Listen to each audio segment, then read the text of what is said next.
Hetep Rahubat. That means peace and greetings. And I'm about to start class, so I'm just going to build and go at it from here. I want to give before I even start class, I want to give a shout out to the brother that allowed me to get on his airspace Sunday night. And I will do the Knowledge Radio. Yeah, do the Knowledge Radio was on point for being able to support what I've been doing, support Science in the WAPU class. It's a great brother. How about that? His name is Knowledge Born Allah Ali. Look for him on Facebook if you haven't already become friends with him. He does do the Knowledge Radio at least every 2 to 3 days. And it's a great interview. What I'll do is I'll post it to my site on YouTube so that people can get a good idea of what the interview was like. Great interview, by the way. Great brother. 2.5 hours of just building, and really had a great time. Brothers and sisters called in, had great information, also had great questions. Awesome time. I really enjoyed it. Really enjoyed my time on Do the Knowledge Radio. So, and he also offered to come back as well. I'll definitely do that. And man, and say peace. Say hotep to the brother. Peace to the gods and goddesses and black power to Do the Knowledge Radio and Knowledge Born Allah Ali. Also, man, we lost a lot this last week. Those that have crossed over, made their transition to become and raised up to become ancestors. We lost Natalie Cole. We lost, a good friend of mine, a great brother in the Houston community, Brother Zen. A lot of people may know him as Wali. That's a brother that gave me my first radio interview, actually, back in 2008, when he allowed me to get on his space and talk about my father's case and everything, and really do whatever I could to help my father out. I really thank him very much for that, man. It really hit me hard to find out that Zen had died. But he's now part of the ancestors now. We lost Dr. Francis Quest Welsing as well. And it's not something that, just her, or should I say, she's not someone that you just Johnny come lately. She was an awesome teacher. She was an awesome writer. She was putting in work for over 40 plus years, educating our people on racism, white supremacy.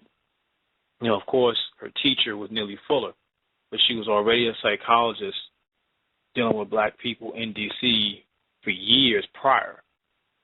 And her most famous breakdown of a crackle is online now when she debated William Shockley. And great debate, by the way, that she just, she destroyed him. She's one of our master teachers. And her sister, Almanette, online, asked the question, how come we never say she's a master teacher? Her name, Almanette Offset. Peace to her. And a lot of brothers and sisters don't. I noticed that. I think because mentally we're so used to men, so it's like we don't do anything different. We don't know anything different. We automatically assume a master teacher is, of course, my father, Dr. York. They'll go from that to John Henry Clark. They'll go to Dr. Ben. They'll go to other people. Now it's like anyone can be a master teacher. Any man, I noticed. But when it came down to women, it's very forgotten. We got Marimba Ani, we got Charlotte Ali, we got Dr. Welsing. We have other women that's out there. As far as I'm concerned, Dr. Joyce DeGroy is a master teacher as far as I'm concerned. Now, people will look at master teacher as if it's like a bunch of qualifications. It's just that. It's a person that has mastered their craft.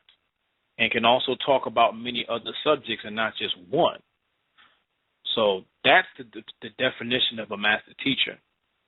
So now we have to look at how do we define our great elder and the God, Dr. Welsing? Because you have, how do we define it? The reason why I say how do we define it is because you have Negroes in the society whom I actually respected at one point, Mark Lamont Hill, who now has co-signed this whole movement of disrespecting her. Actually, on the same day, he co-signed one Gay Lives Matter person that decided to say, "Oh, Dr. Welsing was a homophobe," and next thing you know, he shares the statement saying, "Couldn't have said it better myself," which is very disrespectful. Because, okay, you want to share your opinion, whatever, but at the same time, that was very uncalled for as a man. You don't do that as a man. You don't co-sign things like that. You don't co-sign things like that as a man. That's ridiculous. And so people like that have to be ostracized from our community. We have to stop being so inclusive of everything. And I'm going to get into that later, but first we're dealing with Dr. Welsing. To be able to meet Dr. Welsing when I did back in 2014, her energy was just so awesome. And for her to be 80 and for her to bring it like she did at the lecture that I was able and had the privilege to even be here, to even be at the, it was just amazing to see something like that, to see her do what she did. And it was shocking to me, but shouldn't be, because her energy at that lecture was just so strong and so powerful. Her energy was more powerful than a lot of men out here that call themselves teaching, barely moving around. She didn't have no, what I like to call it a clicker. She didn't have a clicker. She didn't have a slide. She didn't do a projection. She had her blackboard, and she taught a great class for 3 hours. A lost art, whereas most lecturers now, they have to use a projector. They're handicapped, whereas she didn't need one. She taught from her head, from her subconscious, and was able to translate on a board. Whereas with us, we need a clicker, and Dr. Welsing didn't need that. Dr. Welsing was a god. You understand? She took it right. She took it to the basics of what we needed to know. And the one quote that I remember that I'll never forget that she said after Dylan Roof massacred our people in Charleston, South Carolina, in that church, AME Church, American African Methodist Episcopal Church, which when she reviewed the black people that were, very apologetic and very forgiving of the whites, and we forgive Dylan Roof and this and that, which is a weakness, because her statement was, you're ready to hold hands with the same people who was willing to take you out anytime they want to.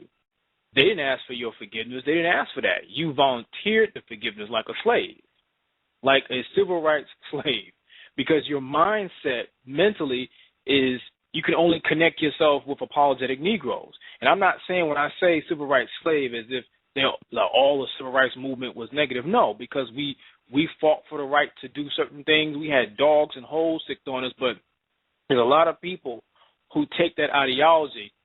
The reason why I say civil rights slave is because they take that ideology and they run with it, and they want to claim the nonviolent this, and, well, they were nonviolent. Dr. King was nonviolent. But Dr. King wanted his reparation check, but you don't want to quote that now, do you? You understand? That's hypocritical. Don't just quote the man whenever you feel like it. And so Dr. Welsing is saying, you're not willing to defend yourself. Why should anyone else respect you? It's akin to being a person at a school and constantly being disrespected and getting beat up by everybody. Everybody is like at the end of school, the bully beats you up. You don't even fight back. You allow the bully to beat you up. And everybody else is watching you not even swing back. You're just getting beat up. Next thing you know, someone else picks on you, and you do the same exact thing, which is what we're going through as a people. And her famous quote was this: only a race of people that respects themselves will defend themselves. If you are not willing to defend yourself as a race, why should anyone else respect you? Because it shows that you're not willing to defend yourself. The most primal response to any form of oppression is what? Defense. And so, self-defense. You defend your own people. So if you're not willing to defend yourself, why should anyone else defend you? What type of, or anyone else respect you or even want to join forces with you? And the thing for me, before I even get into black consolidation, for me, what changed my life 3 years ago was the ISIS papers, was to be able to decipher the grade of racism and white supremacy and not see it as, oh, I can't say that word. Whites are not supreme or not better than me. No, I didn't say they were better. Whites are not better than black people, but they hold the world's economy. The Zionists hold the world's economy. They are supreme because of the monetary value in which they're standing on as the elite Zionists. Everybody knows that. You understand? It's an insecurity problem within the European, knowing that his genetics is inferior to the African. He must do whatever he can to subjugate the African. That's the reality that's what white supremacy is. It's not what you want to call it. It's not some type of other situation. It's a reality that we're dealing with every single day. It's subjugation of African people. You understand?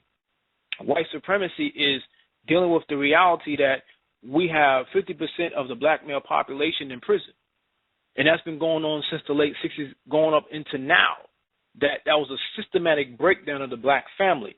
It's not that for you to not equate that, even as a black person, into why we're in the situation that we're in right now, you, my friend, are a slave. And you're asleep because you only look at things from a standpoint of a European. They see you as inferior, so guess what? You see yourself as inferior. You don't put the social economic situations inside of it. You don't put the fact that the government admitted that they funneled drugs into the black community purposely to destroy us, another factor of racial genocide, a war that we've been dealing with for 500 years. The war is not about to happen. The war is happening. So for you to only see it as just a war that at some point, it's going to happen. They're doing it right now. What are you going to do as black people to defend yourself? You understand? And again, before I go into the black consolidation, I want to recommend the ISIS papers. I also recommend Dr. Neely Fuller's work of the codification of racism and white supremacy. Just look up Dr. Neely Fuller online. But again, I want to recommend the ISIS papers. If you have the book, finish the book. It will change your life, trust me. But black consolidation is being responsible for self and self only. When I say self, I'm talking about those that look like you. And what we have to deal with is we have to deal with problems that we've been dealing with since slavery and actually since integration. The terms coon and Uncle Tom and bedwench, you understand? These are coping mechanisms that we were dealing with since slavery. You didn't have no bedwench, no Uncle Tom or coon in Africa, in ancient Africa, in Ghana or Tanzania or Mali, in all those empires, the Ghanaian Empire, the Sungay Empire, the Moorish Empire, ancient Kemet, ancient Sudan, Meroe, Kush. They didn't exist, okay? You had coping mechanisms that still exist to today. You have the bedwenchism, and a lot of our black women who would rather be around white men. White men make them more comforting.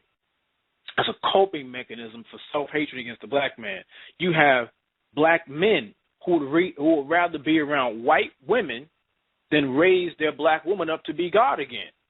You would rather look at a black woman as a hoe or a bitch rather than raise her up to be God, rather than be on the throne next to you where we've always been with each other. You understand? That's a mental disease when you would rather look at yourself as someone that can integrate with a group of people who are not interested in your survival because they're dealing with their own survival as Caucasians or Tamahus or Neanderthals as who they are scientifically. So the reality is that black consolidation is being able to accept that we are the only friends and family that we have in this struggle. You understand? Now, they just made an announcement that they're going to indict the officer that pulled over Sandra Bland for perjury. Okay? Let's not start hop skipping and doing cartwheels just yet. Again, you cannot allow a system that is responsible for you being where you are to give you your salvation. It does not work that way, family. They are not responsible for your salvation. You are responsible for your salvation. Voting, the process of voting in your mind gives you a mindset that at some point they're going to save you from what they put you in. You understand? Black consolidation also is black economics or cooperative economics or group economics, as Dr. Claude Anderson, the great elder or master teacher, would say. The reality is that whatever clothing you have, this is the same thing I said on Do the Knowledge Radio Sunday night. Every clothing article that you have on your body should be black-owned. It should reflect black culture. You should not be having to go get designer or Polo or Burberry or Gucci. That stuff is European. Why are you even worrying about looking like a European? You're putting more money into the Europeans' pockets, the same ones who have no problem putting more money into more prisons to throw you in those prisons as black people. Black consolidation is a reality that we have to be able to face. Understand that there is a consciousness coming because of the sun heat gene, the reemergence of non-ether on this planet. You understand? And it should not only come when our people are being killed. That's an automatic response because the reality is that going into the 6,000-year period that we're dealing with right now, coming out of the moon cycle and going into the sun cycle, was the cycle of non-ether, going into the sun ether gene, it's supposed to ignite something inside of us as African people. Understand that. This is not about looking for a way out or looking for a reason to deal with whites because they're not trying to deal with you anymore. They've already mixed themselves in with you to try to prolong their stay on the planet. You understand? They've already been trying to infuse with our melanin. That was the whole plan. You understand? Even the drug melatonin is a piece of who you are. It comes from the pineal gland. Understand? They've been experimenting and using body parts of Africans for hundreds of years since slavery. A slave could die either of old age or being killed by his master, and white scientists can take that slave and use that pineal gland to secrete melatonin to themselves. Melatonin is not for black people. Melatonin is for white people, even though I'm talking about the drug itself, because melatonin is secreted from the pineal gland and helps you as an African sleep at night because it's supposed to re-energize the melanin at night. You get serotonin during the day and melatonin at night. Serotonin for you to function properly in the day, and melatonin for you to be able to recharge your melanin at night. Okay? So you are being bought and sold at Walmart daily. Think about that for a moment, because they don't even have a pineal gland, or people would like to say calcified. They need that to even have one in the first place. You understand? So we have to realize, again, because I feel like we have to deal with scare tactics with our people. And it's not about scare tactics. This is realizing that, again, I have to keep reiterating myself, we are at war as a people. And if we don't realize that, there will be more Sandra Blands, there will be more Tamir Rices, there will be more Walter Scotts, there will be more Trayvon Martins, there will be we've lost over 1,100 black people in 2015. If that's not a state of emergency, we have a problem. You understand? That's a problem that what we need to do as a people is learn to solve our own problems. We got to be able to identify that we have them, because you can't, it's like being a drug addict or being addicted to something and refusing to admit that you have a problem. That's a problem, because you would rather continue doing certain things rather than actually solving the problem or getting away from the problem. And we've been hiding from ourselves for so long because in our minds we want to convince ourselves that integration actually worked. And we know it didn't, but we want to find a way to convince ourselves that it did. That's what it comes down to. It's not about convincing yourself of anything. If that's the case, explain to me why we had more black businesses, and I have to say this again, prior to 1964. You understand? Again, I want to get this through your minds. Is you go into the doll test from the 1950s to the one that was done in 2008. Both those doll tests had nothing to do with helping out black people. Both those doll tests was designed by white people to see if white supremacy was working correctly or not. And it is. Think about it for a moment. Look at both doll tests. Go online if you can after this and look up the doll test. Realize that both dolls look exactly the same. The only difference was the skin was the color of the doll. There was no facial feature different. There was nothing different. It was just the color of the doll. So yes, white supremacy really is working. And we have to realize that there is a system. When we're in the denial of the system, then we will continue to be subjugated. I don't care what you say. The reality is that if we do not learn to come together and consolidate, then they will force you to. They will continue to kill our women, our children, our men. We're going to have to continuously have problems. We're going to have to continuously have vigils for this and vigils for that. When we realize that none of that is working, we're going to have to keep marching and putting our hands up and don't shoot, I can't breathe. All that stuff means nothing at the end of the day. You can breathe. Shu is air which is inside of you. Okay? Your ancestor's shu is inside of you. Understand that. You understand? The smai that's in the Wapik, meaning the breath, is inside of you. You can breathe. Never allow an animal to take away your freedom. You create a sovereign nation as a people, those who want to. This is understand that everybody is not going to come together. But the deeper science about black consolidation is having the same idea together. If we have the same idea together, then we will be able to solve our own problems. And the idea, we have to put down different factors of what we want from ourselves and what we're willing to put in ourselves so that we can have our own consolidation of each other. The problem is we're not willing to have the conversation. So if the conversation is not willing to be done, then we can never consolidate. First step of black consolidation is we need to be codified as a people, having a code of conduct, knowing that regardless of what you feel about this person religiously, do realize at the end of the day that we have a problem that we're trying to solve. And I clearly agree with brothers and sisters who say the National Black United Front or the United Front, we come together and we solve our problems first and we deal with the religious arguments and all that stuff later on. If what's on the table is the protection of our people, that's to be the first priority that we even talk about.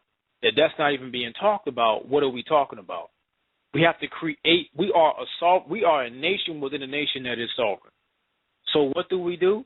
We have to add currency to that sovereignty and find some form of nationality within that sovereignty. If Nawapian is your sovereign, is your nationality, then everyone has to come under that umbrella and has to agree upon that. They may not. What if they just want to be a specific country? Just make sure that we don't spend too much time on things that at the end of the day we shouldn't spend too much time on. The first thing that we have to deal with is protection. And we have to be able to patrol our own streets as opposed to allowing crackers to patrol our streets when all they're doing is finding ways to kill us. We have to get away from that. So that's the reality. Black consolidation is also, at the end of the day, dealing with and finding ways to also ostracize the coons, the Bedouins, and the Uncle Toms. Because what they'll do, just like in every other slave revolt, they'll find ways to fold it. America has never had a successful slave revolt. The only one was the Black Seminole Rebellion. And the only successful slave rebellion was the Haitian Revolution. But in America, the mechanisms that were created from slavery on the African, those mechanisms, the Uncle Toms, the Coons, the Bedouins, they were the main ones that were for the slave revolts so that we would all be destroyed. You know, dealing with the Denmark Vessies and, you know, we where his was started but was destroyed the night of. You understand?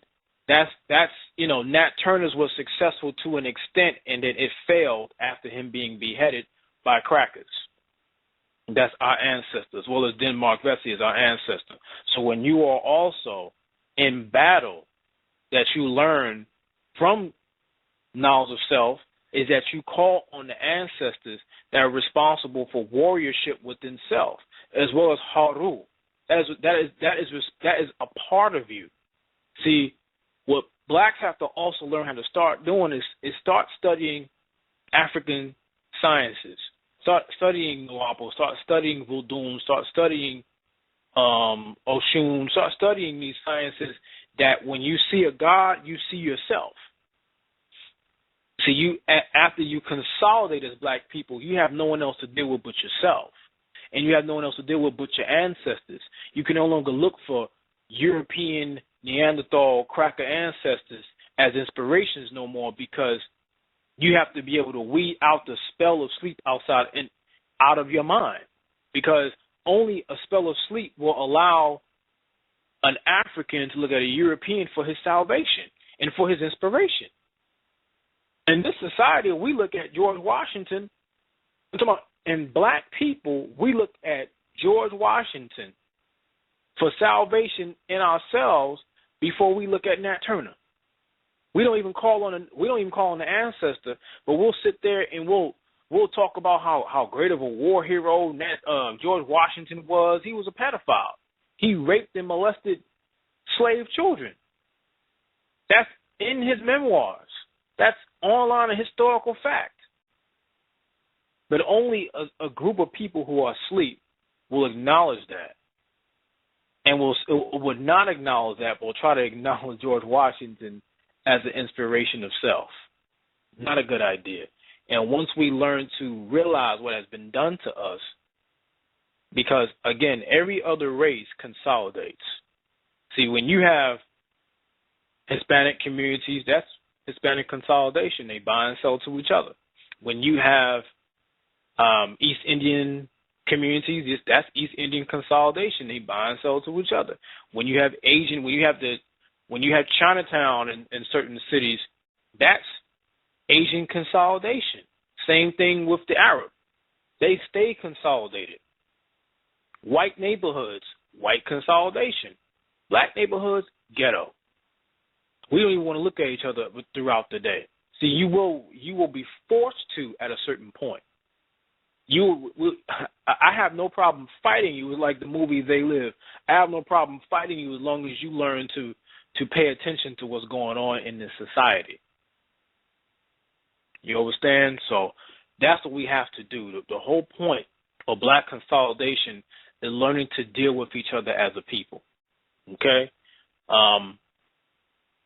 What I'll do is unmute and then we could, any questions, we'll just deal with the questions, and then if none, we'll end it for the night. And then, well, for next week, I'll have the class on John Todd. The brother Naeem Sharif asked a question about the Illuminati. What I'll do is I'll build on John Todd, the whistleblower of Illuminati. I'll make sure that's going to be basically another Illuminati class next week, but we'll have questions now.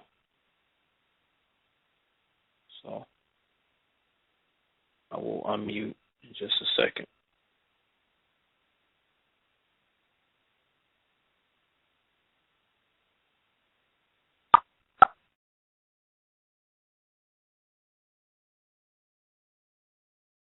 Does anyone have any questions?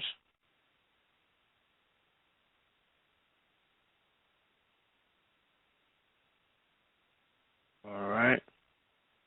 So if no one has any questions, I will shut it down for now.